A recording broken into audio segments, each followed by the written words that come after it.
साहिब श्री गुरु नानक देव जी ने दुनिया से बुराई रूपी अंधेरे को दूर कर अच्छाई रूपी प्रकाश फैलाने और सरबत का भला करने के लिए भाई मर्दाना जी के साथ 24 वर्षों में भारत, अफगानिस्तान, अरब आदि देशों की हजारों किलोमीटर की पैदल यात्राएं की, जिन्हें उदासियां भी कहा जाता है। गुरु नानक देव जी अपनी यात्राओं या उदासियों के दौरान जगत का कल्याण करते हुए भाई मर्दाना जी के साथ एक गांव पहुंचे।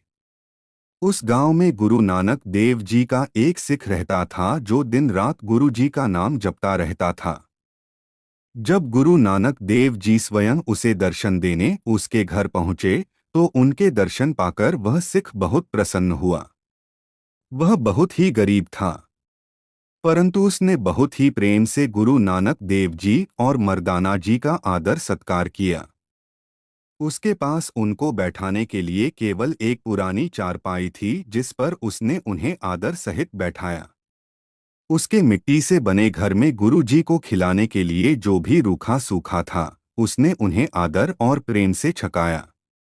उसके पश्चात गुरु नानक देव जी ने भाई मर्दाना जी से कहा कि उन्होंने जिन मिट्टी के बर्तनों में भोजन छका है, उन सभी बर्तनों को तोड़ दें।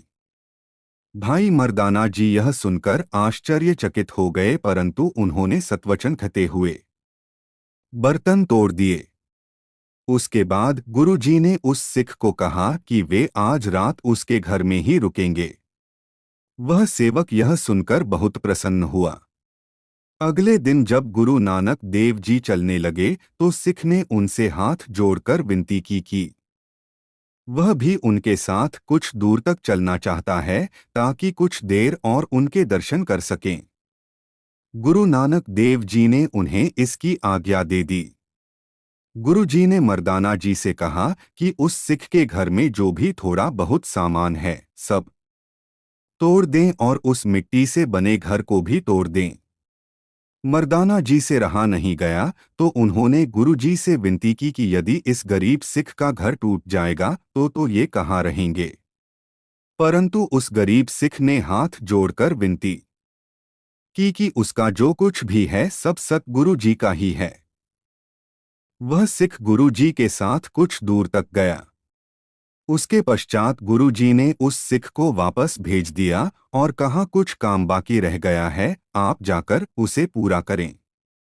सिख ने गुरु जी को मत्था टेका और घर की ओर चल पड़ा।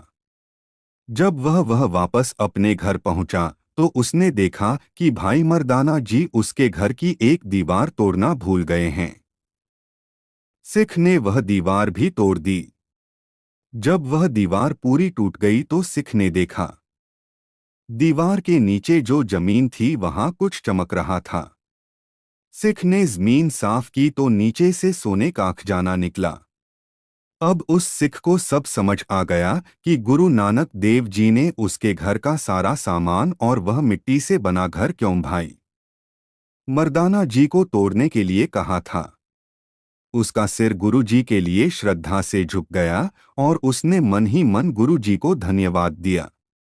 इस साखी से हमें यह शिक्षा मिलती है कि इंसान पर जब बुरा समय आता है, तो दुख की घड़ी में उसका विश्वास परमात्मा से उठने लगता है। उसे लगता है जब उसने किसी का बुरा नहीं किया, तो फिर उसके साथ इतना बुरा क्यों हो रहा है। परंतु मनुष्य को परमात्मा पर विश्वास बनाए रखना चाहिए। अच्छे कर्मों का फल एक न एक दिन अवश्य मिलता है। वाहेगुरु जी का खालसा, वाहेगुरु जी की फतह। कृपया लाइक और सब्सक्राइब करें।